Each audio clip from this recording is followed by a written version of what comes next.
Well, good morning, everyone. We're in Psalm 61 this morning. If you are just making your way back to these devotions, thank you for rejoining us after a 1 month break. I'm looking forward to spending these mornings with you. Again, we're in Psalm 61. And before we read, I know it's going to mention the position of king. And I know that many of you watching this are not kings. And so I want to make sure we remember this is a Psalm of David, and David had some pretty humble beginnings.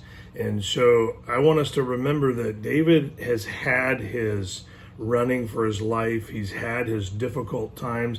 He had his being the youngest son and the disrespect, and he's been through normal life to a certain extent before he becomes the king. And so he's not a king that's lived in the palace his whole life and grew up there and has never known anything different. And he can identify with everything that we're going through in life and then some.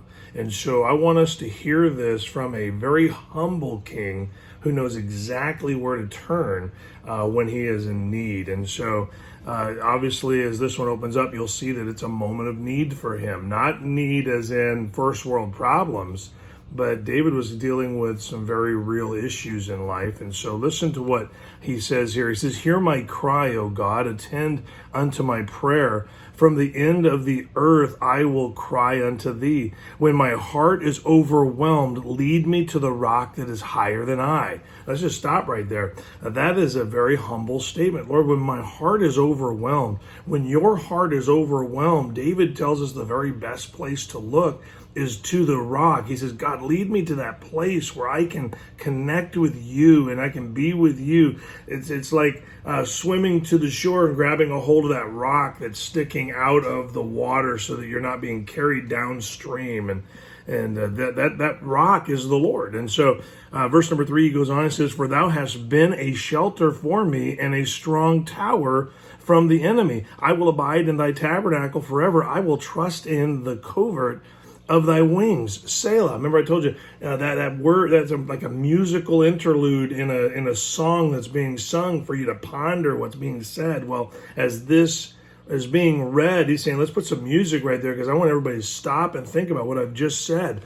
I look back on the things that I've already been through so that I can remember how good you've been to me. He has been a shelter. He's already been a strong tower. And so David is looking to the one source that he knows has come through for him before. And he goes on in verse number 5 and says, "For thou, O God, hast heard my vows and hast given me the heritage of those that fear thy name. Thou wilt prolong the king's life and his years as many generations." And look what he says here. He says, "For he shall abide before God forever. O prepare mercy and truth, which may preserve him." Remember, he's talking about himself. He's saying, God, help me. Preserve me, be with me. David loved being with God. It wasn't something that he fit into a weekend or into a 1 hour segment sitting on the sofa watching online. He really loved the Lord and he loved to spend time. How do you think that we have so many Psalms that are written about his connectedness to the Lord?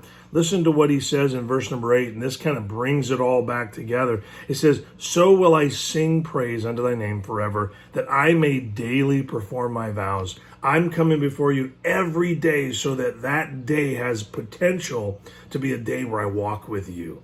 And I know that there's a lot of things that we covered this morning, but I want you to catch this. David had a heart to be with God. He was in need. He knew where to turn. He says, I'm going to daily come before you, even when I'm not, quote unquote, in need, because I know that I will be one day, and I want to be walking with you.